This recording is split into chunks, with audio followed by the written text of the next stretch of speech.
What's good, YouTube? This your man, Spill Dog. Man, I can't wait till they have this fight with Crawford and Errol Spence.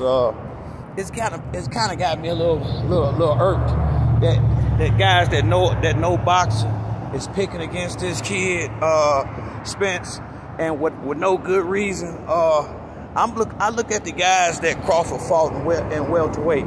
What's that? Ndongo, Jeff Horn, Amir Khan, Kell Brook, Mean Machine, man, and you can't even that shit. It don't even compare to the dudes who Spence been fighting. I mean, the competition has not even been close, in my opinion. Not in the welterweights. I will give him credit for the last two fights, Kell Brook and Sean Porter, people that Spence done already beat up now, mind you. And then when I heard him say something about how he did Kell Brook, but then what about how Antoine Russell did Postal? I mean, annihilated him in a couple of rounds, and you ran for him all night, Crawford. You can go watch the fight yourself. You didn't exchange it to the 12th round. I mean, it gave us a little something. I mean, you fought scared that whole fight, like very, very super cautious, like you didn't want to make one mistake.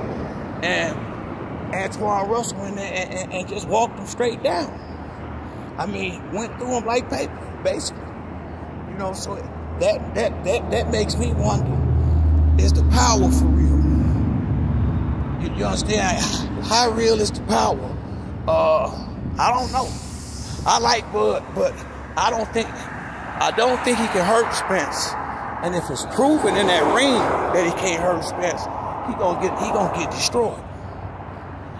I got a funny feeling Derrick James and Errol Spence is gonna make Crawford look like everybody else he been in the ring with. I really believe that. I think it might be a little bit different where Crawford might land a few big shots, but I think the difference might be Crawford getting knocked out. Cause Spence ain't the kind of guy he gonna be able to run from like he ran from Postal. He ain't gonna allow you to do that. And what's gonna happen when he make you sit there and thump? I heard Crawford say he gonna walk Spence down. It won't go 6 rounds if that's the way he wanna fight. He ain't ready to fight like that. I just looked at the roster of fighters that you done fought. I like Bud. I really do like Bud. But Ndongo, Felix Diaz, Jeff Horn, I mean, hey, you damn near gotta be from another country to be able to appreciate the people that you've been fighting. You damn sure ain't fighting the top Americans. You know, I ain't see them. I ain't no Danny Garcia, no Keith Thurman, no Lamont Peterson, none of them type dudes on there. None of them. You know, now you did get Sean Porter at the end, you know, and I'm just going, okay, you got Sean and Kell, and I give you two good fights that Spence can already beat up. So what makes it? So I'm trying to figure out what get these guys the nerve to pick against Spence so regularly like they doing, and I really don't think a lot of them even mean that. I can't see them meaning that, because they know they got shit they should know more than I do about boxing. And Crawford grew into the welterweight division. Spence has grown out of it. He's too big for welterweights. He only hanging around to get this undisputed title that Crawford holding on to for dear life. And once they get this fight over with, I mean, he gone. He ready to go fight bigger fighters. Crawford been hand-picking the welterweights. He really has.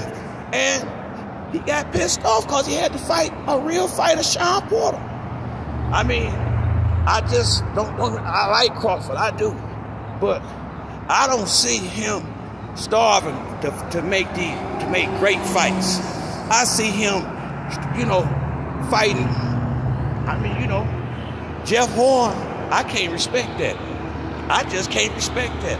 I saw him fight Manny Pacquiao. I saw Manny Pacquiao get robbed for his belt. In my opinion, you old top rank, because they basically walked over there and handed you the welterweight title. It wasn't nowhere in the world. I could pick out 10 guys that'll beat Jeff Horn. I mean, and Bud know it too. He can say what he want. He know Jeff Horn ain't no problem for none of the top dudes. He can't beat Sean Porter. He can't beat Danny Garcia. He can't beat Keith Thurman. He can't beat Errol Spence. He can't beat none of them top guys. Jeff Horn is not even in the arena. And Crawford knows this. He know this for himself. He can say what he want. He know damn well Jeff Horn is not on them dudes' level. So when you get your belt like that and you fight the guys you've been fighting and don't fight none of these top dudes, I got no choice but to go with the guy who doing the heavy lifting. And Spence is getting the top guys and making them look average. And it's going to be the same thing with Bud getting it. I don't think it's going to be much difference. I really don't. Only difference is he taking forever to sign the fight, and he babysitting that one little belt that he done had for the last couple of years. And with all the injuries Errol had, he done had time to clean up the division or take on some better fighters. All Crawford been doing is holding on to that belt, taking the right fights, making sure he get this big fight. And I ain't mad at him for it, but these trainers and stuff out here, they know that too. That's the only thing I'm saying, you know. So I don't like all the disrespect Errol Spence getting, especially with what he done been through with the car accident, the detached retina, and coming straight back fighting, the level of competition that he fighting. And all the guys he fought since he been injured is better than all the guys that Crawford is fighting. So how y'all gonna pick against this boy like that? I cannot wait till him and Derrick James go in there and end this conversation for good. And I want him to make it a real one-sided victory, so we don't have to hear nothing about no rematch or nothing. Just finish this. That's what I really want to happen. But that's it for me on this video. Like the video, hit the like and subscribe. Till next time, it's your boy Spill Dog. I'm out.